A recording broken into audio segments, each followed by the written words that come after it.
Olá pessoal, sejam muito bem-vindos a mais um vídeo da Universidade da Química e nós ainda estamos resolvendo a prova para professor de Química DOC 1 da Secretaria Estadual de Educação do Rio de Janeiro, aplicada em 2014. Hoje nós vamos resolver as questões de 36 até 40.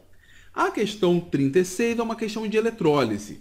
Ela nos diz que uma solução aquosa de sulfato de cobre 2 é eletrolizada com eletrodos inertes por uma corrente de 5 amperes durante 2 horas a 27 graus Celsius e 1 atm de pressão, obtendo-se um metal no catodo e um gás no anodo da cuba eletrolítica. A massa de metal em gramas e o volume do gás obtido em litros são respectivamente iguais a...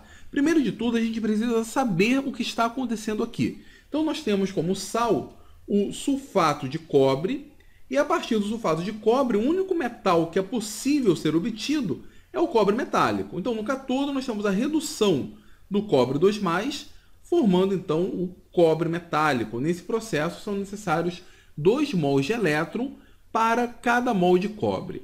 O gás gerado ele não vem do SO4, não vem do sulfato. Eu poderia pensar que forma SO3 ou que forma SO2, mas se formar o SO3, não houve ali variação de NOx. Se forma o SO2, o sulfato, na verdade, está reduzindo. E, no caso, o gás é gerado no processo de oxidação. Quem oxida, nesse caso, é a água. Então, vamos descrever aqui a reação de oxidação da água, AO2. Podemos balancear via íon elétron. Nós temos com balanço de átomos, um oxigênio, no caso da água, e 2 oxigênios no gás O2. Vamos colocar 2 aqui. O oxigênio da água tem NOx -2. Quando vai para o oxigênio molecular, ele adquire NOx 0, então nós temos a perda de 2 elétrons. Nesse caso, nós temos 2 átomos de oxigênio, então temos a perda de 4 elétrons, que para neutralizar o problema, não diz, mas podemos assumir que está meio ácido.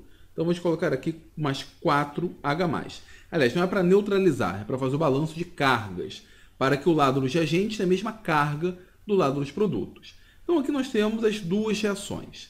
Agora nós vamos utilizar os dados do problema. Se eu quiser saber a quantidade de cobre formado, eu tenho que saber quanto de elétrons foi fornecido para ele e o rendimento nesse caso. O problema não nos dá os dados de rendimento, então eu posso assumir que a cada 2 mols de elétrons eu formo 1 mol de cobre, e na formação de 1 mol de oxigênio molecular são liberados 4 mols de elétrons. Para descobrir o número de mols de elétrons, eu tenho que saber o quanto de carga elétrica foi fornecido durante o processo de eletrólise. É bem simples a gente obter esse valor, basta levar em conta que a corrente elétrica é igual a carga dividido pelo tempo, portanto, a carga vai ser igual a corrente vezes o tempo em segundos. Então, a corrente elétrica é igual a 5 amperes vezes o tempo, são 2 horas. Então, cada hora tem 60 minutos, cada minuto tem 60 segundos, o que vai nos dar, nesse caso, 36.000 coulomb de carga fornecida durante esse período de 2 horas. Nós precisamos associar esse número ao número de mols de elétrons. Para isso, nós vamos utilizar a constante de Faraday. A constante de Faraday corresponde à carga transportada por 1 mol de elétrons. Então, se eu quiser saber quantos mols estão contidos em 36.000 coulombs, a gente pode levar em conta que o número de mols de elétrons é igual a essa carga, 36.000, dividido pela constante de Faraday, 96.500. Isso daqui vai dar 0,37 mols de elétrons envolvidos no processo. Uma vez que eu tenho isso, eu consigo determinar o quanto de cobre que é formado. Como assim? Basta fazer que 2 mols de elétrons me fornecem 1 mol de cobre. 1 mol de cobre, se eu quero saber a massa, corresponde a 63,5 gramas. Então, 0,37 mols de elétrons vai me fornecer uma determinada massa de cobre. Nesse caso, o X vai ser igual a 11,74 gramas de cobre. Para determinar o volume de oxigênio, nós precisamos levar em conta quantos mols de O2 são formados. A gente sabe que 4 mols de elétrons formam, na verdade, 1 mol de oxigênio. Então, 4 mols de elétrons estão para 1 mol de O2. 0,37 está para X. E aqui nós temos que esse X corresponde ao número de mols formados. Nós temos, nesse caso, 9,25 vezes 10 a menos 2 mols. Se eu quiser determinar o volume, eu preciso aplicar a equação dos gases ideais, assumindo que o sistema seja ideal. Como a equação diz que PV é igual a nRT, para saber o volume, basta fazer nRT dividido por P. Isso aqui vai ser igual a N 9,25 vezes 10 a menos 2, R 0,082, T igual a 300 Kelvin. Tudo isso aqui dividido por 1, que é a pressão, o volume é igual a 2,27 litros. Se nós olharmos esse valor de volume e esse valor de massa, não consta aqui nas opções. Isso porque provavelmente a questão está errada, ele esqueceu de levar em conta o rendimento. Se adicionasse o rendimento, a gente poderia colocar aqui uma determinada questão com valor abaixo de 11,74 gramas. Então, no caso, nós poderíamos escolher entre a alternativa B, a alternativa C e a alternativa E. Mas sem o rendimento não tem como nós chegarmos a um resultado compatível com as opções. Eu não sei se essa questão foi anulada. Eu fiquei bastante tempo pensando nela, tentando identificar o erro. Eu, inclusive, postei lá no grupo de professores do Facebook, perguntando caso tenha passado algum erro despercebido. Eles me confirmaram que, de fato, a questão estava errada. Em especial, o Américo Miller chamou a atenção deles terem esquecido o rendimento. Então, essa questão deve ter sido anulada. Nós não encontramos os valores aqui, o que é uma coisa muito ruim. Porque, de novo, essa é uma prova com um tempo bem curto, você está cansado, você chega no resultado, vai ter que refazer essa conta pelo menos 2 ou 3 vezes, acabou sendo tempo perdido à toa, né? Podendo ser dedicado em outra questão. Vamos avançar, vamos agora para a questão 37. A questão 37 é bem simples, é uma questão de isomeria de complexos. Ela diz que existe grande interesse nas estruturas, propriedades e uso dos compostos de coordenação formados pelos íons metálicos que agem como ácidos de Lewis e seus ligantes que são bases de Lewis, em parte devido à importância biológica dessas espécies químicas. Suas propriedades são fortemente influenciadas pelo tipo de ligante e pela geometria. A isomeria também é um fenômeno muito comum entre os compostos de coordenação. Dentre os pares de complexos, nós temos aqui 2 pares, identifique o tipo de isomeria. Bom, de cara, não é uma estereoisomeria, até porque os ligantes em cada um dos complexos são iguais. Não é uma isomeria de hidratação, porque nem tem água envolvida nesse caso. Não é uma isomeria de ligação. Uma isomeria de ligação é quando acontece com o tiocianato. O tiocianato pode se coordenar tanto pelo enxofre quanto pelo nitrogênio. Então, no caso, um seria o tiocianato propriamente dito, o outro isotiocianato. Não é o caso aqui.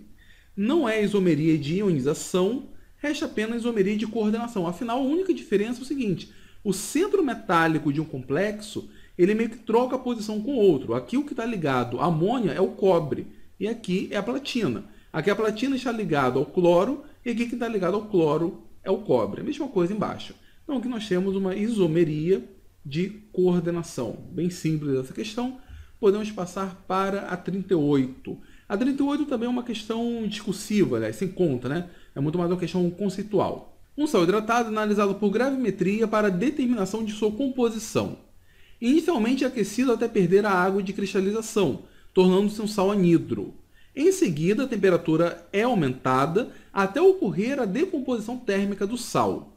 Analisando graficamente o processo, medindo-se a variação de massa em função da temperatura, o gráfico que melhor representa os resultados é: de cara, podemos descartar a alternativa A e a alternativa C, porque nós estamos tendo a perda de massa com o aumento da temperatura.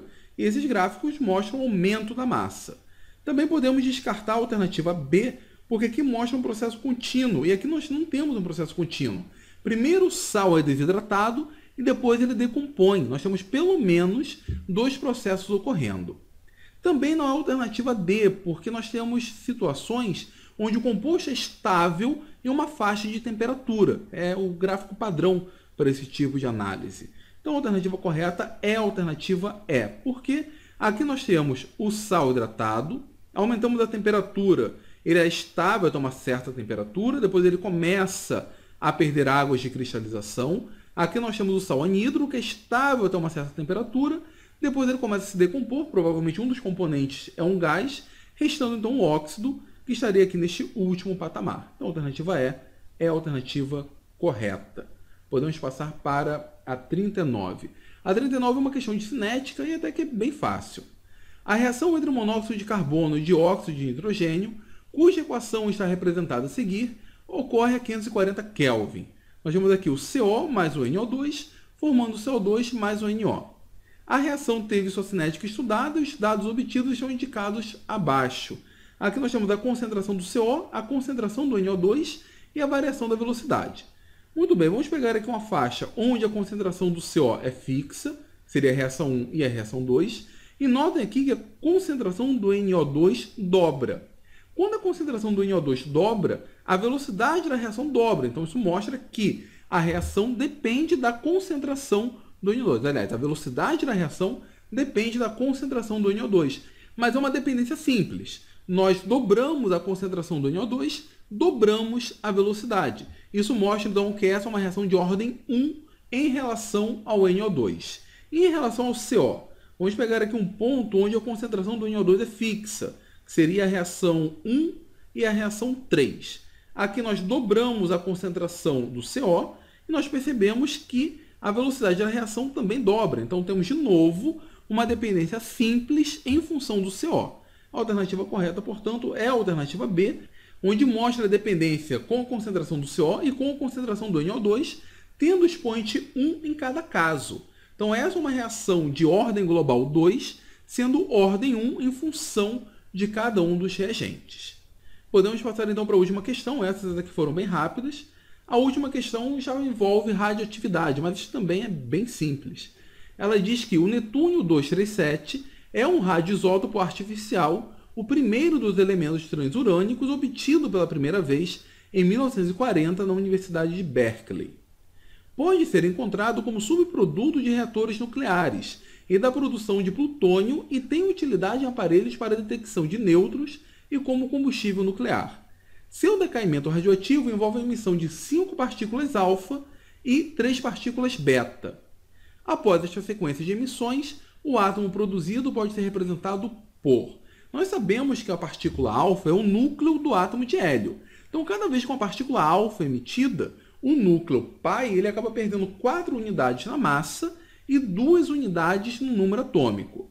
Então, nós podemos escrever que o netúnio NP237 e número atômico 93, após sofrer 5 decaimentos alfa, o átomo aqui gerado, aliás, o núcleo gerado, vai ser, na verdade, um núcleo com massa 237 menos 20 unidades, porque cada partícula alfa são 4 unidades. 5 partículas alfa, 20 unidades. E, portanto, a massa nesse caso é 217.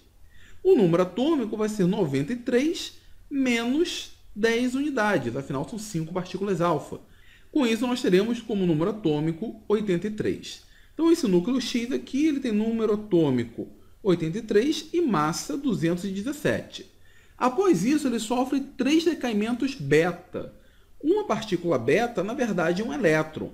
Então, nós temos como característica do decaimento beta que a massa permanece a mesma, entretanto, o número atômico é adicionado em uma unidade, porque ele, devido à decomposição do nêutron, acaba sendo gerado mais um próton no núcleo. Então, nós teremos aqui como elemento Y um elemento de mesma massa, 217, porém com número atômico com mais 3 unidades, número atômico 86.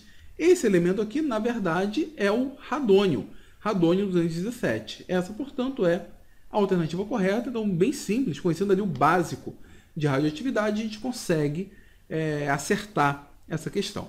Bom, pessoal, era isso que eu tinha para passar para vocês hoje. Fizemos as 5 questões até que relativamente bem rápido. A que deu mais trabalho foi a primeira, e mais trabalho ainda porque as opções não possuíam a alternativa correta, mas enfim, isso acaba acontecendo em alguns concursos. Não deveria, mas acaba acontecendo. Só lembrando, caso vocês queiram aprender Química de forma mais aprofundada, podem contratar uma aula particular minha ou o meu curso de Química Geral. Nós já temos várias aulas nele, temos mais de 180 aulas lá disponíveis para vocês envolvendo assuntos de termodinâmica, equilíbrio, cinética química, eletroquímica, gases, estrutura atômica. Agora estou começando o módulo de propriedades periódicas. Vale muito a pena e o preço é bem acessível. Se vocês gostaram desse vídeo, então, por favor, deem o seu like, compartilhem em suas redes sociais. Se for novo por aqui, se inscreva, faça parte da Universidade da Química e até a próxima.